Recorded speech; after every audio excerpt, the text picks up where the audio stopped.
இந்த தலம் வந்து பூலோக கைலாயம் அப்படின்னு சொல்லி அழைக்கப்படுது. கைலாய மலையில் இருக்கக்கூடிய ஒரு சிறு மலை துகளே வந்து இந்த தலத்தில இருக்கக்கூடிய மூலவரா வந்து அருள் பாலிக்கிறது ஒரு தனி சிறப்பு. கைலாயம் தலத்துக்கு சென்று வழிபாடு செய்ய முடியவில்லையே அப்படின்னு சொல்லி ஏங்கக்கூடிய அன்பர்கள், தங்கள் வாழ்நாள்ல ஒரு முறை மணக்கால் ஐயம்பேட்டையில் அருள் பாலிக்கக்கூடிய இந்த அபிமுக்தீஸ்வரர் ஆலயத்துக்கு வந்து இந்த தலத்தில அருள் பாலிக்கக்கூடிய இறைவனை வழிபாடு செய்யும் பொழுது, கைலாயம் தலத்துக்கு சென்று வழிபாடு செய்தால் என்ன பலனோ அந்த பலன் வந்து நமக்கு வந்து கிடைக்கும். மேலும் இந்த ஆலயத்துக்கு அருகிலேயே பார்த்தோம் அப்படின்னா, பூலோக வைகுண்டமான வைகுண்ட நாராயண பெருமாள் ஆலயம் வந்து காணப்படுறது ஒரு தனி சிறப்பு. கைலாயமும் வைகுண்டமும் கூப்பிடும் தூரத்தில் அப்படின்னு சொல்லி இந்த மணக்கால் ஐயம்பேட்டையை வந்து சொல்லுவாங்க. வருகின்ற 8/2/2026 ஞாயிற்றுக்கிழமை நமது ஆன்மீகத்துடன் நட்பு யூடியூப் சேனலின் சார்பாக உதயமாகியுள்ள மீனா வைஷ்ணவி தேவி டூர்ஸ் மூலமாக பூலோக கைலாயம் என்று அழைக்கக்கூடிய இந்த தலத்தையும், பூலோக வைகுண்டம் என்று அழைக்கக்கூடிய வைகுண்ட நாராயண பெருமாள் ஆலயத்தையும் வந்து நம்ம வந்து தரிசனம் செய்ய இருக்கின்றோம்.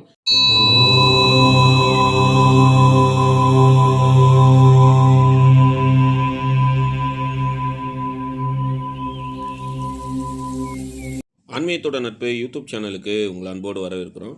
இன்றைக்கி பெருவேலூர் என்று அழைக்கக்கூடிய மணக்கால் ஐயம்பேட்டை வந்து இங்கே அருள் பாலிக்கக்கூடிய அபிமுக்தீஸ்வரர் ஆலயத்தை தரிசனம் பண்ண தான் வந்திருக்கோம். இந்த ஆலயம் எங்கே இருக்குன்னு சொல்லி பார்த்தோம் அப்படின்னா, கும்பகோணத்திலிருந்து திருவாரூர் செல்லும் சாலையில் உள்ள மணக்கால் ஐயம்பேட்டை அப்படிங்கிற ஊர்லேருந்து ஸ்ரீவாஞ்சியம் செல்லும் சாலையில் 1 கிலோமீட்டர் பயணம் செய்தோம் அப்படின்னா, இன்றைக்கி நம்ம தரிசனம் பண்ணக்கூடிய இந்த ஆலயத்தை வந்து எளிதில் அடையலாம். திருவாரூர்லேருந்து சுமார் 10 கிலோமீட்டர் பயணம் செய்தோம் அப்படின்னா, மணக்கால் ஐயம்பேட்டை அப்படிங்கிற ஊர் வரும். அந்த ஊர்லேருந்து ஸ்ரீவாஞ்சியம் செல்லும் சாலையில் சுமார் 1.5 கிலோமீட்டர் பயணம் செய்தோம் அப்படின்னா, மணக்கால் ஐயம்பேட்டை வைகுண்ட நாராயண பெருமாள் ஆலயத்துக்கு பின்புறம் இன்றைக்கி நம்ம தரிசனம் பண்ணக்கூடிய இந்த ஆலயம் வந்து காணப்படுது. தேவார பாடல் பெற்ற காவிரி தென்கரை தலங்களில் இன்றைக்கி நம்ம தரிசனம் பண்ணக்கூடிய இந்த ஆலயம் 92வது ஆலயமாக காணப்படுது. அதே மாதிரி தேவார பாடல் பெற்ற 274 சிவாலயங்களில் இன்றைக்கி நம்ம தரிசனம் பண்ணக்கூடிய இந்த ஆலயம் 155வது ஆலயமாக காணப்படுது. நீங்களே இந்த ஆலயத்துக்குள்ளார சென்று சாமி தரிசனம் பண்ணிங்கன்னா எப்படி இருக்குமோ அது மாதிரி தான் இந்த காணொலியானது அமைக்கப்பட்டிருக்கு. நீங்கள் நம்ம சேனலில் சப்ஸ்கிரைப் பண்ணாமல் பார்த்துட்டு இருந்தீங்கன்னா மறக்காமல் நம்ம சேனலை வந்து சப்ஸ்கிரைப் பண்ணிக்கிங்க. அப்படியே பக்கத்தில் இருக்கக்கூடிய பெல் ஐக்கானை வந்து கிளிக் பண்ணிக்கிங்க. அப்போ தான் நம்ம போடுற இந்த மாதிரி ஆலயம் சம்மந்தமான பதிவுலாம் உங்களுக்கு நோட்டிஃபிகேஷனாக கிடைக்கும். நீங்கள் நம்ம சேனலுக்கு ஏதாவது சப்போர்ட் பண்ணணும்னு வச்சிங்கன்னா கீழே தேங்க்ஸ் பட்டன் இருக்குது, டிஸ்கிரிப்ஷனில் வந்து பே லிங்க்ஸ் இருக்குது. ஜாயின் பட்டன் அழுத்தி நம்ம சேனலில் வந்து மெம்பராக ஜாயின் பண்ணுங்கள். ஆலயத்துக்குள்ளார வந்தோடனே கொடிமர விநாயகர் வந்து அருள் பாலிக்கிறாரு. கொடிமர விநாயகர் வந்து தரிசனம் பண்ணிக்கிறோம். அடுத்ததாக கொடிமரம் மற்றும் பலிபீடம் வந்து காணப்படுது. நந்திபவன் வந்து அருள் பாலிக்கிறாங்க. இங்கே எல்லாரையுமே வந்து தரிசனம் பண்ணிக்கிறோம். கோச்சங்க சோழன் கட்டிய 70 மாட கோயிலில் ஒரு மாட கோயிலாக இன்றைக்கி நம்ம தரிசனம் பண்ணக்கூடிய இந்த ஆலயம் வந்து காணப்படுது. நந்திபவனை எல்லாரும் நல்லா தரிசனம் பண்ணிக்கிங்க. இவருக்கு ஒவ்வொரு மாதம் வரக்கூடிய பிரதோஷங்களில் சிறப்பான முறையில் பூஜையெல்லாம் நடைபெறும். நந்திபவனுக்கு நேர் எதிரில் பார்த்தோம் அப்படின்னா 3 விநாயகர் வந்து காணப்படுறாங்க.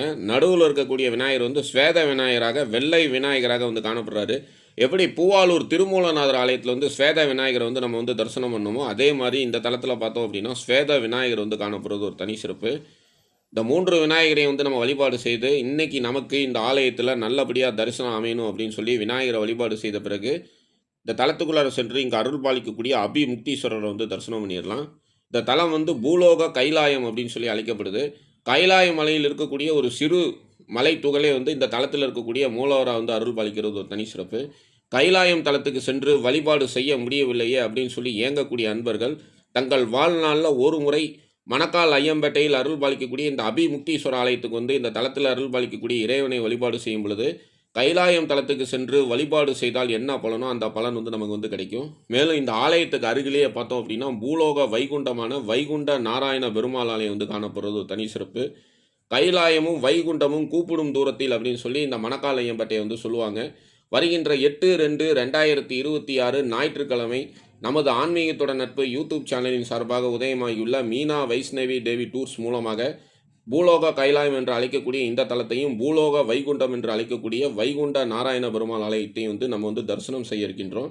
மாட கோயிலில் மேலே ஏறி வந்தோடனே இப்போ வந்து மூலவர் வந்து தரிசனம் பண்ணிடலாம். மூலவரை தரிசனம் பண்ண பிறகு இந்த ஆலயத்தோட அர்ச்சகர் நமக்கு இந்த ஆலயத்தோட சிறப்புகள்லாம் எடுத்துரைக்கிறாரு. அவர் என்ன சொல்கிறாங்கலாம் கேட்டுட்டு கீழே வந்து ஆலயத்தோட பிரகாரங்களை வளம் வரும்போது மேலும் இந்த ஆலயத்தோட சிறப்பெல்லாம் பார்க்கலாம். இந்த இடத்துல பார்த்தோம் அப்படின்னா தூணில் வந்து கணபதி வந்து அருள் பாலிக்கிறாரு. கணபதியை வந்து நம்ம எல்லாரும் நல்லா தரிசனம் பண்ணிக்கிறோம். இப்போ இந்த ஆலயத்தோட அர்ச்சகர் வந்து நமக்கு இந்த தளத்தில் இருக்கக்கூடிய சிவபெருமான் வந்து தரிசனம் செய்து வைக்கிறாரு. அவரை வந்து தரிசனம் பண்ணிடலாம். மூலவருக்கு எதிரில் பார்த்தோம் அப்படின்னா பலிபீடம் மற்றும் நந்திபவன் அருள் பாலிக்கிறாங்க. அவருக்கு எதிரில் பார்த்தோம் அப்படின்னா துவாரபாலர்கள் வந்து அருள் பாலிக்கிறாங்க. நந்திபவனை தரிசனம் பண்ணிட்டு துவாரபாலர்கிட்ட அனுமதி வாங்கிட்டு இந்த தலத்துக்குள்ளார சென்று இங்கே அருள் பாலிக்கக்கூடிய மூலவர் அபி முக்தீஸ்வரரை வந்து தரிசனம் பண்ணிடலாம் வாங்க. நமது ஆன்மீகத்தோட நட்பு யூடியூப் சேனலின் புதிய உதயமாக உருவாகியுள்ள மீனா வைஷ்ணவி தேவி டூர்ஸ் மூலமாக 1/3/2026 ஞாயிற்றுக்கிழமை பிரதோஷம் வரக்கூடிய நாளில் பஞ்ச வைத்தியநாத தலங்களை வந்து நாம் தரிசனம் செய்ய இருக்கின்றோம். அன்றைய தினம் பார்த்தோம் அப்படின்னா செல்வ வளத்தை வாரி வழங்கக்கூடிய சில தலங்களை வந்து நாம் வந்து தரிசனம் செய்ய இருக்கின்றோம். பிரதோஷம் வரக்கூடிய நாளில் இந்த பஞ்ச வைத்தியநாத தலங்களை ஒருவர் தரிசனம் செய்கிறாங்களோ அவங்களுக்கு தீராத நோய்கள்லாம் நீங்கும் அப்படின்னு சொல்லி ஸ்ரீ அகஸ்தியர் விஜயத்தில் வந்து குறிப்பிடப்பட்டிருக்கு. மேலும் இந்த பஞ்ச வைத்தியநாத தலங்களில் ஒரு தலமான மாத்தூர் தலத்தில் வந்து மாலை வேளையில் நடைபெறக்கூடிய அந்த பிரதோஷ பூஜையில் வந்து கலந்துக்கிறோம். இந்த தலத்தில் இருக்கக்கூடிய நந்திபவன் வந்து நெற்றிக்கண்ணோடு காணப்படுறது ஒரு தனி சிறப்பு. இந்த தலத்தில் இருக்கக்கூடிய நந்திபவனுக்கு தன்வந்திரி சித்திரை பிரதோஷ பூஜை வந்து செய்கிறதா சொல்லப்படுது. இந்த பூஜையில் நாம் கலந்து கொள்ளும் பொழுது தீராத நோய்கள்லாம் நீங்கும் அப்படின்னு சொல்லப்படுது. இந்த யாத்திரையில் கலந்துக்கணும் அப்படின்னு சொல்லி நினைக்கக்கூடிய அன்பர்கள் இந்த யாத்திரைக்கான பயண கட்டணம் ரூபாய் 2000 9655896987 அப்படிங்கிற இந்த ஜிபேயில் செலுத்தி இந்த யாத்திரையில் வந்து கலந்து கொள்ளலாம். மிக குறைந்த இடங்களே உள்ளன. உங்களுக்கான இருக்கையை முன்பதிவு செய்து கொள்ள ஸ்க்ரீனில் இருக்கக்கூடிய இந்த தொலைபேசி எண்ணை தொடர்பு கொண்டு இந்த யாத்திரைக்கான கட்டணத்தை செலுத்தி உங்களுக்கான இருக்கைகளை முன்பதிவு செய்து கொள்ளலாம்.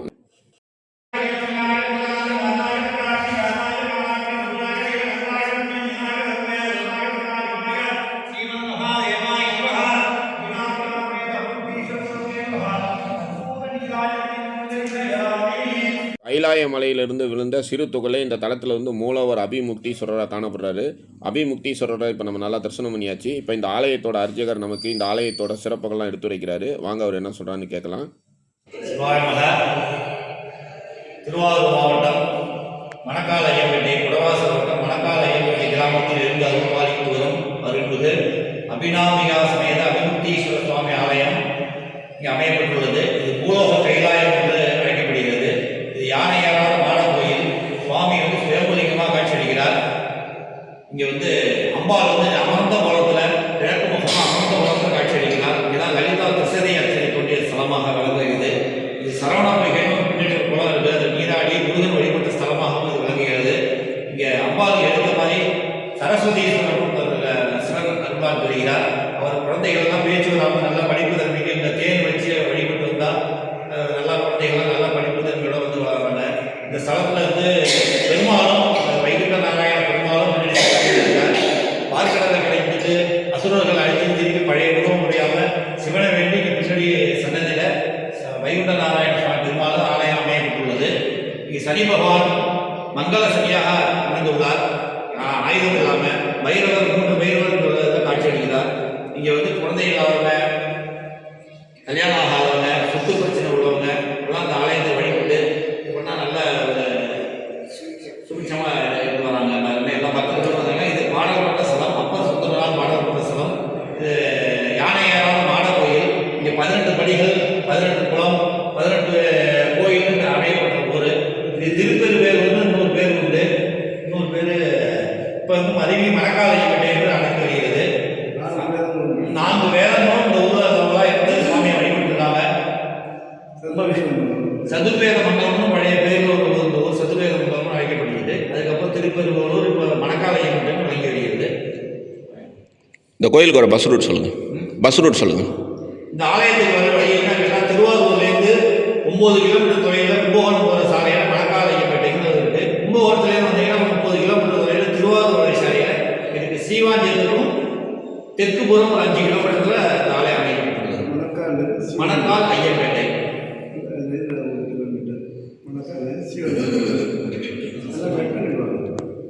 நீங்கள் சொல்லுங்கள்.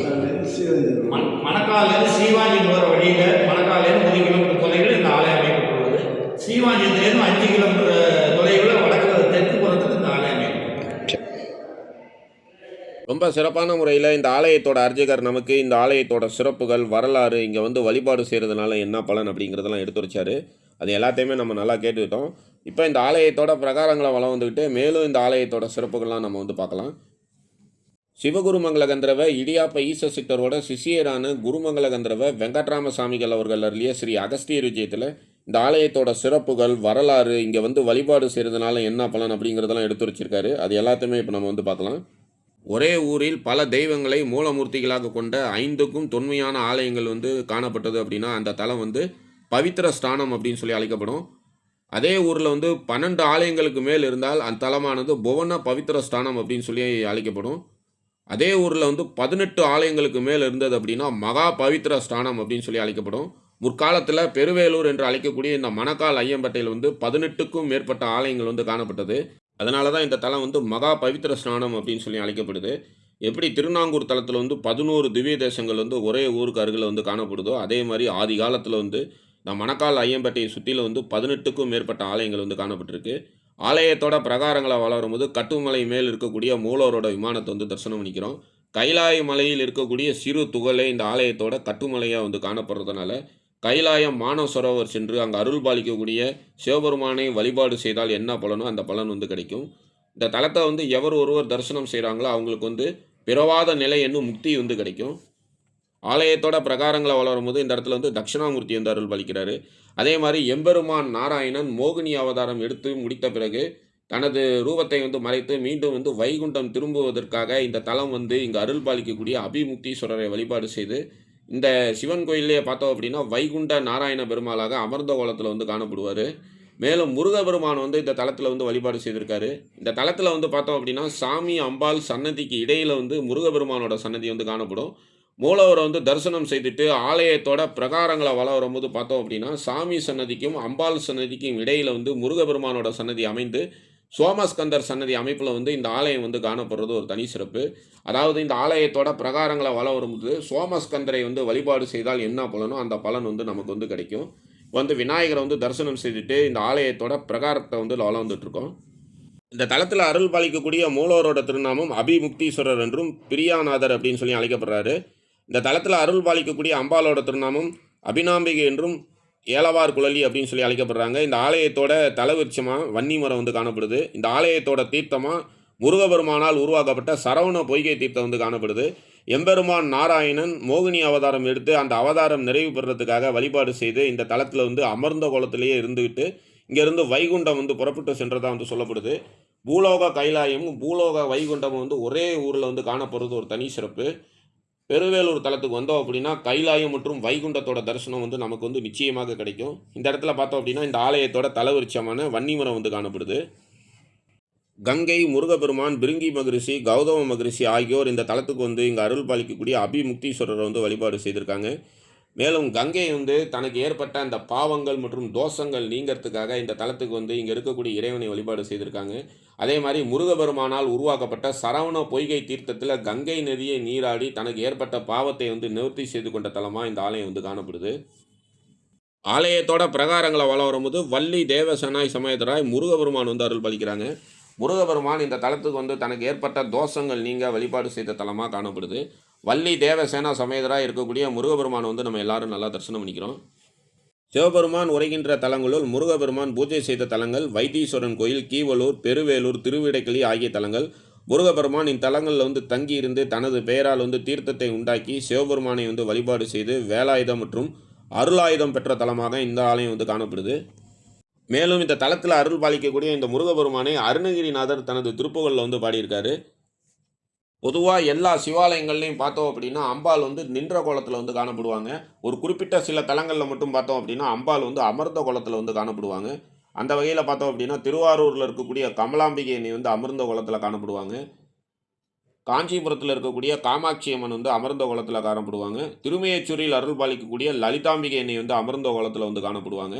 அதே மாதிரி இன்றைக்கி நம்ம தரிசனம் பண்ணக்கூடிய பெருவேலூரில் அருள் பாலிக்கக்கூடிய அபிமுக்தீஸ்வரர் தலத்தில் இருக்கக்கூடிய அபிநாம்பிகை அன்னை பார்த்தோம் அப்படின்னா அமர்ந்த கோலத்தில் வந்து காணப்படுவாங்க. மேலும் லலிதா திரிசடை வந்து தோன்றிய தலமாக இந்த ஆலயம் வந்து காணப்படுது. எப்படி திருமையச்சூர் தலத்தில் வந்து லலிதா சகஸ்ரநாமம் தோன்றிச்சு அப்படின்னு சொல்கிறோமோ அதே மாதிரி பெருவேலூர் தலத்தில் வந்து லலிதா திரிசடை வந்து தோன்றிய தலமாக காணப்படுது. இந்த தலத்தில் இருக்கக்கூடிய அம்பாள் முன்னாடி அமர்ந்து லலிதா திரிசடை பாடி வழிபாடு செய்யும் பொழுது சகல விதமான நன்மைகளும் சித்திக்கும். மிருகண்ட மகரிஷி இந்த தலத்தில் வந்து இங்கே இருக்கக்கூடிய சிவபெருமானை வந்து வழிபாடு செய்திருக்காரு. அதனால் ஆலயத்தோட பிரகாரங்களை வளரும் போது இந்த இடத்துல வந்து மிருகண்ட மகரிஷி வந்து அருள் பாலிக்கிறாரு. மணக்கால் ஐயம்பேட்டை தலம் வந்து நாணக்களி அப்படின்னு சொல்லி அழைக்கப்படுது. திருச்சேரை, மணக்கால் ஐயம்பேட்டை என்னும் பெருவேலூர் மற்றும் சுவாமிமலை 3 புண்ணிய தலங்களும் வந்து பார்த்தோம் அப்படின்னா களிமண் சக்திக்கு பெயர் பெற்றதாக வந்து சொல்லப்படுது. பிரம்மதேவர் பிரளயம் நடந்து முடிஞ்சதும் ஒரு பானை வந்து செய்யணும்னு நினைக்கிறாரு. அந்த பானை செய்கிறதுக்காக எத்தனையோ ஊருக்கு சென்று மண் எடுத்து பானை செய்ய பார்க்குறாரு. ஆனால் அவரால் வந்து பானை செய்யவே முடியல. அதன் பிறகு மகாவிஷ்ணு கூறியதற்கெனங்க திருச்சேறை தலம் வந்து அங்கே இருக்கக்கூடிய அந்த களிமண்ணை எடுத்து பானை செய்கிறாரு. அந்த பானை வந்து பார்த்தோம் அப்படின்னா உடையாமல் நல்ல விதமாக வந்துடுது. அதே மாதிரி சிலைகளை வந்து வடிப்பதற்காக விக்கிரகமன் வடாகம் அதிசூட்டில் வந்து வெடிக்காமல் இருக்கிறதுக்காக சுவாமி மலையில் இருக்கக்கூடிய அபூர்வமான காவேரி மண் கொண்டு தான் வந்து அந்த விக்கிரகங்கள்லாம் வந்து செய்வாங்க. அதே மாதிரி 3வது தலமான மணக்கால் ஐயம்பட்டையில் பார்த்தோம் அப்படின்னா பூமிக்கு அடியில் இன்றைக்கி வந்து சரஸ்வதி நதி வந்து சூட்சமமாக ஓடுறதுனால மணக்காலில் இருக்கக்கூடிய ஏதேனும் ஒரு ஆலயத்தில் வந்து தக்க காணிக்கைகள் வந்து செலுத்தி இங்கேருந்து களிமண்ணை எடுத்துக்கொண்டு நமது ஊரில் வந்து கும்பாபிஷேகம் நடைபெறக்கூடிய கோயிலுக்கு வந்து சென்று அங்கே வந்து ஹோமகுண்டம் கட்டி வேள்விகள் ஆற்றும் பொழுது நாணம் வந்து சித்திக்கும் அப்படின்னு சொல்லி சிவகுருமங்கல கந்தர்வ இடியாப்ப ஈச சித்தரோட சிஷியரான குருமங்கல கந்தர்வ வெங்கட்ராமசாமிகள் அவர்கள் அருளிய ஸ்ரீ அகஸ்தியர் விஜயத்தில் வந்து குறிப்பிடப்பட்டிருக்கு. அதனால தான் வந்து இந்த தலம் வந்து நாணக்களி அப்படின்னு சொல்லி அழைக்கப்படுது. அதே மாதிரி இந்த மணக்கால் ஐயம்பேட்டை தலத்துக்கு அருகில் இருக்கக்கூடிய ராப்பட்டீஸ்வரம் சேஷபுரீஸ்வரர் ஆலயத்தில் அனுதினமும் சக்தி வந்து இரவு நேரத்தில் வந்து தட்சிணாமூர்த்தியை வந்து சூட்சம வடிவில் வந்து பூஜை செய்கிறதா வந்து ஐதீகம். வருகின்ற 8/2/2026 நமது ஆன்மீகத்துடன் நட்பு யூடியூப் சேனலின் புதிய உதயமாக உருவாகியுள்ள மீனா வைஷ்ணவி தேவி டூர்ஸ் மூலமாக அந்த ராப்பட்டீஸ்வரம் ஆலயத்தையும் நாம் வந்து தரிசனம் செய்ய இருக்கின்றோம். அன்றைய தினம் நடைபெறக்கூடிய அந்த யாத்திரையில் திருமண தடையை நீக்கக்கூடிய சக்தி வாய்ந்த தலங்களை வந்து நாம் வந்து தரிசனம் செய்ய இருக்கின்றோம். அந்த வகையில் மணக்கால் ஐயம்பேட்டையில் அருள் பாலிக்கக்கூடிய அபிமுக்தீஸ்வர ஆலயத்துக்கு வந்து வழிபாடு செய்யும் பொழுது எவ்வளோ கொடிய திருமண தடைகள் இருந்தாலும் நம்மை விட்டு நீங்கும். ஒரு முறை வாயு பகவான் மற்றும் ஆதிசேஷன் இருவருக்கும் இடையே தங்களில் யார் பெரியவங்க அப்படின்னு சொல்லி ஈகோ காரணமாக ஒரு போட்டி ஏற்படுது கைலாய மலையில். அப்பொழுது வந்து பார்த்தோம் அப்படின்னா உலகில் உள்ள உயிர்கள் அனைத்தும் வந்து சுவாசிக்க முடியாமல் தவிக்கிறாங்க. ஏன்னா வாயு பகவான் வந்து ஆதிசேஷனோடு கடுமையாக யுத்தம் புரியறதுனால உலகில் உள்ள உயிர்கள் அனைத்தும் சுவாசனம் செய்ய முடியாமல் தவிக்கிறாங்க. பிறகு மகாவிஷ்ணு கூறி கொண்டதற்கு இணங்க ஆதிசேஷன் வந்து தனது பிடியை வந்து அந்த மலையிலிருந்து சிறிது வந்து தளர்த்தவே அந்த மலையிலிருந்து ஒரு சிறு துகள் விழுந்த பகுதி தான் இன்றைக்கி நம்ம தரிசனம் பண்ணக்கூடிய மணக்கால் ஐயம்பேட்டையில் அருள் பாலிக்கக்கூடிய அபிமுக்தீஸ்வரர். அதாவது கைலாய மலையிலிருந்து விழுந்த ஒரு சிறு துகளே இன்றைக்கி நம்ம தரிசனம் பண்ணக்கூடிய இந்த ஆலயத்தில் வந்து மூலவராக காணப்படுறதுனால கைலாயம் தலத்துக்கு இணையான தலமாக இன்றைக்கி நம்ம தரிசனம் பண்ணக்கூடிய இந்த ஆலயம் வந்து காணப்படுது. அதே மாதிரி பொதுவாக வந்து எல்லா சிவாலயங்களுக்கும் சென்றோம் அப்படின்னா அம்பாள் வந்து பெரும்பாலும் வந்து நின்ற கோலத்தில் தான் காணப்படுவாங்க. ஒரு குறிப்பிட்ட சில சிவாலயங்களில் மட்டும் அம்பாள் வந்து அமர்ந்த கோலத்தில் வந்து காணப்படுவாங்க. காஞ்சிபுரம் காமாட்சி அம்மன் பார்த்தோம் அப்படின்னா அமர்ந்த கோலத்தில் காணப்படுவாங்க. திருவாரூர் தியாகராஜ சாமி ஆலயத்தில் இருக்கக்கூடிய கமலாம்பிகை எண்ணெய் வந்து அமர்ந்த கோலத்தில் காணப்படுவாங்க. அதற்கடுத்ததாக திருமையச்சூர் தலத்தில் பார்த்தோம் அப்படின்னா லலிதாம்பிகை எண்ணெய் வந்து அமர்ந்த கோலத்தில் காணப்படுவாங்க. அதற்கடுத்ததாக பெருவேலூர் தலத்தில் அருள் பாலிக்கக்கூடிய இந்த அபிநாம்பிகை எண்ணெய் பார்த்தோம் அப்படின்னா அமர்ந்த கோலத்தில் காணப்படுவாங்க. அமர்ந்த கோலத்தில் அருள் பாலிக்கக்கூடிய அபிநாம்பிகை எண்ணெய் வந்து தரிசனம் பண்ணிக்கிறோம். இந்த அபிநாம்பிகை அன்னைக்கு நேர் எதிரில் பார்த்தோம் அப்படின்னா சரஸ்வதீஸ்வரர் வந்து காணப்படுவார். திருமையச்சூர் லலிதாம்பிகை தலத்தில் லலிதா சகசரநாமம் வந்து தோன்றியது. அதே மாதிரி இன்றைக்கி நம்ம தரிசனம் பண்ணக்கூடிய பெருவேலூர் அபிமுக்தீஸ்வர ஆலயத்தில் அருள் பாலிக்கக்கூடிய இந்த அபிநாம்பிகை சன்னதியில் தான் வந்து லலிதா திரிசடை வந்து தோன்றியதாக வந்து சொல்லப்படுது. இந்த தலத்தில் அருள் பாலிக்கக்கூடிய அம்பாளுக்கு முன்னாடி அமர்ந்து லலிதா திரிசடையை வந்து பாராயணம் செய்து வழிபாடு செய்யும் பொழுது பெண்கள் வந்து தீர்க்க சுமங்கலியாக வாழக்கூடிய அமைப்பு வந்து கிடைக்கும். திருமண தடை ஏதாவது இருந்ததுன்னா அந்த திருமண தடையெல்லாம் நீங்கும். அம்பாளை தரிசனம் செய்துட்டு வந்தோம் அப்படின்னா இந்த இடத்துல வந்து துர்க்கையணி வந்து அருள் பாலிக்கிறாங்க. துர்க்கையணி வந்து நம்ம எல்லாரும் நல்லா தரிசனம் பண்ணிக்கிறோம். மிகவும் சக்தி வாய்ந்த கைலாயம் தலத்துக்கு இணையான பெருவேலூர் தலத்தில் அருள் பாலிக்கக்கூடிய இந்த அபிமுக்தீஸ்வர ஆலயத்தை நாம் தரிசனம் செய்யணும் அப்படின்னா நமக்கு பிராப்தம் இருந்து ஒரு புண்ணியம் செய்திருந்தால் மட்டுமே இந்த தலத்துக்குள்ளார வந்து இங்கே அருள் பாலிக்கக்கூடிய அபிமுக்தீஸ்வரரையும் அபிநாம்பிகை எண்ணையும் வந்து நம்மால் வந்து தரிசனம் செய்ய முடியும். மேலும் சுக்கிரதோஷத்தால் பாதிக்கப்பட்ட அன்பர்கள் இந்த தலத்துக்கு வந்து இங்கே அருள் பாலிக்கக்கூடிய மூலவரை வந்து வழிபாடு செய்யும் பொழுது சுக்கிரதோஷங்கள்லாம் நீங்கும். சுக்கிரதோஷம் மற்றும் கலத்தர தோஷத்தால் பாதிக்கப்பட்டு அதனால் வந்து திருமண தடையால் பாதிக்கப்பட்டு அவதி பெறக்கூடிய அன்பர்கள் இந்த தலத்தில் வந்து வழிபாடு செய்யலாம். ஆலயத்தோட பிரகாரங்களை வளரும் போது அடுத்ததாக சண்டிகேஸ்வரர் வந்து அருள் பாலிக்கிறாரு. சண்டிகேஸ்வரர் வந்து நம்ம வந்து எல்லோரும் நல்லா தரிசனம் பண்ணிக்கிறோம். சண்டிகேஸ்வரர் வந்து தரிசனம் செய்துட்டு இந்த ஆலயத்தோட வெளி பிரகாரங்களை வந்து வளம் வந்துட்டுருக்கோம். ஆதி காலத்தில் பார்த்தோம் அப்படின்னா இந்த ஊர் இருக்கக்கூடிய பகுதியில் வந்து 18க்கும் மேற்பட்ட ஆலயங்கள் வந்து காணப்பட்டிருக்கு. அந்த வகையில் பார்த்தோம் அப்படின்னா உலகிலேயே சரஸ்வதீஸ்வரர் சரஸ்வதீஸ்வரி அப்படிங்கிற பேரில் வந்து சிவாலயம் வந்து இந்த ஊரில் தான் வந்து காணப்பட்டிருக்கு. சிவபெருமான் வந்து சரஸ்வதீஸ்வரர் அப்படிங்கிற பேரில் வந்து அருள் பாலிக்கிறது இந்த ஒரு தலத்தில் மட்டும்தான். ஆலயத்தோட பிரகாரங்களை வளரும் போது அம்பாள் சன்னதிக்கு எதிரில் பார்த்தோம் அப்படின்னா 6 சிவலிங்கங்கள் வந்து காணப்படும். அதில் வந்து அம்பாலோட நேரடி பார்வையில் சரஸ்வதீஸ்வரர் வந்து இந்த தலத்தில் வந்து அருள் பாலிக்கிறது ஒரு தனி சிறப்பு. அவரை வந்து நம்ம வந்து அந்த இடத்துக்கு போகும்பொழுது பார்க்கலாம். இப்போ வந்து ஆலயத்தோட பிரகாரங்களை வளரும் போது இந்த இடத்துல வந்து நவகிரகங்கள் வந்து அருள் பாலிக்கிறாங்க. அனைத்து நவகிரகங்களும் சூரிய பகவானை வந்து பார்த்த கோலத்தில் வந்து இந்த தலத்தில் வந்து காணப்படுறது ஒரு தனி சிறப்பு. இந்த மாதிரி அனைத்து நவகிரகங்களும் சூரிய பகவானை பார்த்த கோலத்தில் இருக்கக்கூடிய அந்த நவகிரகங்களுக்கு வந்து நாம் தீபம் ஏற்றி வழிபாடு செய்யும் பொழுது நமது ஜாதகத்தில் என்ன திசை நடந்தாலும் அது வந்து சூரிய திசையாக மாறுறதா வந்து சொல்லப்படுது. சூரியன் அப்படின்னா ஒரு ஆளுமை, ஒரு நல்ல பதவி மற்றும் ஒரு நல்ல பணியை வந்து வழங்கக்கூடிய அமைப்பில் இந்த தளத்தில் வந்து நவகிரகங்கள் வந்து அருள் பாலிக்கிறது ஒரு தனி சிறப்பு. எங்களுக்கு வந்து ஒரு நல்ல வேலை இல்லை, ஒரு நல்ல பதவி இல்லை, நாங்கள் ஒரு நல்ல வேலையில் இருந்தோம், திடீர்னு அந்த வேலை பறி போயிடுச்சு அப்படின்னு நினைக்கக்கூடியவர்கள் இந்த தளத்தில் இருக்கக்கூடிய நவகிரகங்களுக்கு வந்து தீபம் ஏற்றி வழிபாடு செய்யலாம். அடுத்தது பார்த்தோம் அப்படின்னா பைரவரும் யோக சனீஸ்வரரும் அருகருகே வந்து காணப்படுறாங்க. 7.5 சனி, அர்த்தாஷ்டம சனி, அஷ்டம சனி, ஜென்ம சனி, அதே மாதிரி பார்த்தோம் அப்படின்னா சனி புத்தி, சனி திசை, சனி அந்தரம் நடைபெறக்கூடிய அன்பர்கள், சனி பகவானால் பாதிக்கப்பட்டவர்கள், அனுராதா நட்சத்திரம், பூச நட்சத்திரம் மற்றும் உத்தரட்டாதி நட்சத்திரத்தில் பிறந்த அன்பர்கள் இந்த தலத்துக்கு வந்து இங்கே அருள் பாலிக்கக்கூடிய பைரவர் மற்றும் இந்த சனீஸ்வரரை வழிபாடு செய்யும் பொழுது சனி பகவானால் ஏற்படக்கூடிய இன்னல்களாக நீங்கும். மேலும் இந்த தலத்தில் அருள் பாலிக்கக்கூடிய வடுக பைரவரை தேய்பிறை அஷ்டமியில் வந்து நாம் வந்து தீபம் ஏற்றி வழிபாடு செய்யும் பொழுது சகல விதமான ஐஸ்வர்யங்களும் சித்திக்கும். பில்லி, சூனியம், செய்வனை போன்ற பிரச்சனைகளால் பாதிக்கப்பட்டவர்களும் சத்ரு உபாதைகளால் பாதிக்கப்பட்ட அன்பர்களும் இந்த தலத்துக்கு வந்து இங்கே அருள் பாலிக்கக்கூடிய வடுக பைரவரை தேய்பிறை அஷ்டமியில் வந்து வழிபாடு செய்யும் பொழுது சகல விதமான தோஷங்களும் நீங்கி சந்தோஷம் வந்து நமக்கு வந்து சித்திக்கும். இந்த இடத்துல வந்து சூரிய பகவான், சுந்தரர், திருநாவுக்கரசர் மற்றும் திருஞான சம்பந்தர் வந்து அருள் பாலிக்கிறாங்க. இவங்க எல்லாரையுமே வந்து நம்ம நல்லா தரிசனம் பண்ணிக்கிறோம். அடுத்ததாக பார்த்தோம் அப்படின்னா 6 சிவலிங்கங்கள் வந்து அருகருகே வந்து காணப்படுறாங்க. இவங்க எல்லாரையுமே வந்து தரிசனம் பண்ணிக்கிறோம். வர்ண பகவான் பூஜை செய்த வர்ண லிங்கத்தை வந்து நம்ம வந்து தரிசனம் பண்ணிக்கிறோம். அதற்கு அடுத்ததாக சரஸ்வதி வந்து பூஜை செய்த சரஸ்வதீஸ்வரர் வந்து அம்பாள் சன்னதிக்கு நேர் எதிரில் அம்பாலோட நேரடி பார்வையில் வந்து அருள் பாலிக்கிறாங்க. இந்த சரஸ்வதீஸ்வரர் வந்து தரிசனம் பண்ணிக்கிறோம். சரியாக பேச்சு வராத குழந்தைகள் இந்த சரஸ்வதீஸ்வரருக்கு வந்து தேன் அபிஷேகம் செய்து அபிஷேகம் செய்யப்பட்ட அந்த தேனை வந்து பருகி வரும் பொழுது அந்த குழந்தைகளுக்கு வந்து பேச்சில் ஏற்படக்கூடிய குறைபாடுகள்லாம் நீங்கும். அதே மாதிரி கல்வி பயிலக்கூடிய மாணவ மாணவிகள் இந்த சரஸ்வதீஸ்வரருக்கு வந்து தேன் அபிஷேகம் செய்து அபிஷேகம் செய்யப்பட்ட தேனை வந்து பருகி வரும் பொழுது மாணவ மாணவிகள் வந்து கல்வி கேள்விகள் வந்து சிறந்து விளங்கலாம். அனுதினமும் வந்து சரஸ்வதி அன்னை வந்து வழிபாடு செய்யக்கூடிய லிங்கமாக வந்து இந்த சரஸ்வதீஸ்வரர் வந்து காணப்படுறாரு. உலகிலேயே சரஸ்வதீஸ்வரர் அப்படிங்கிற நாமத்தில் சிவபெருமான் வந்து அருள் பாலிக்கிறது இந்த ஒரு தலத்தில் தான். ஆதி காலத்தில் வந்து இந்த ஊரில் வந்து 18க்கும் மேற்பட்ட ஆலயங்கள் இருந்ததாக பார்த்தோம். அந்த வகையில் வந்து சரஸ்வதி அன்னை வந்து பூஜை செய்த சரஸ்வதீஸ்வரர், சரஸ்வதீஸ்வரியோட ஆலயம் வந்து ஆதி காலத்தில் வந்து இருந்திருக்கு. காலப்போக்கில் வந்து அந்த ஆலயம் வந்து முழுவதும் சிதலமடைந்து இன்றைக்கி வந்து பார்த்தோம் அப்படின்னா சரஸ்வதீஸ்வரர் மட்டும்தான் வந்து பிரகாரத்தில் வந்து காணப்படுறாரு. இந்த தலத்தில் அருள் பாலிக்கக்கூடிய இந்த சரஸ்வதீஸ்வரரை வந்து சரஸ்வதி அன்னை வந்து அனுதினமும் வந்து மனித வடிவில் வந்து சூட்சமமாக வந்து வழிபாடு செய்கிறதா வந்து சொல்லப்படுது.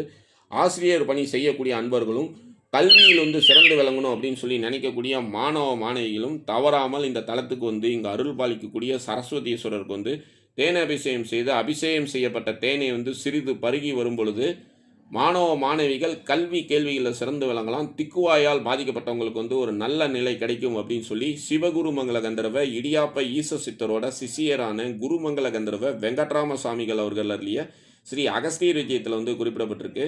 இந்த 6 சிவலிங்கங்களையும் வந்து நம்ம வந்து தரிசனம் செய்துட்டு ஆலயத்தோட பிரகாரங்களை வந்து வலம் வந்து முடிக்க போகிறோம்.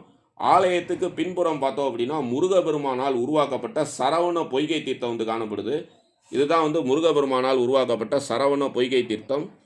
அரசின் பங்களிப்போடு நாராயணி நிதி லிமிடெட் சேர்மன் ஐயா திரு எஸ் கார்த்திகேயன் அவர்களால் 10 லட்சம் ரூபாய் மதிப்பீட்டில் இந்த குளம் வந்து சீரமைக்கப்பட்டு தற்போது வந்து மக்கள் பயன்பாட்டிற்காக உள்ளது. மேலும் வந்து சுக்கிரதோஷத்தை நீக்கக்கூடிய சக்தி வாய்ந்த தலமாகவும் இன்றைக்கி நம்ம தரிசனம் பண்ணக்கூடிய இந்த ஆலயம் வந்து காணப்படுது. மணக்கால் ஐயம்பேட்டையில் அருள் பாலிக்கக்கூடிய கைலாயத்துக்கு இணையான பூலோக கைலாயம் என்று அழைக்கக்கூடிய அபிமுக்தீஸ்வரர் ஆலயத்தை நம்ம நல்லா தரிசனம் பண்ணியாச்சு. இந்த கோயிலுக்கான கூகுள் மேப் லிங்கை கீழே டிஸ்கிரிப்ஷனில் தந்திருக்கேன். அதை பயன்படுத்தி நீங்கள் இந்த ஆலயத்தை வந்து எளிதில் அடையலாம். இந்த வீடியோ பிடிச்சிருந்தது அப்படின்னா உங்கள் ஃப்ரெண்ட்ஸ் எல்லாருக்கும் ஷேர் பண்ணுங்கள். மறக்காமல் நம்ம சேனலை வந்து சப்ஸ்கிரைப் பண்ணிக்கோங்க. எதுவும் என்னுடையதல்ல, அனைத்தும் உன்னுடையதே. அருளாளா அருணாச்சலா. நன்றி. ஓம்.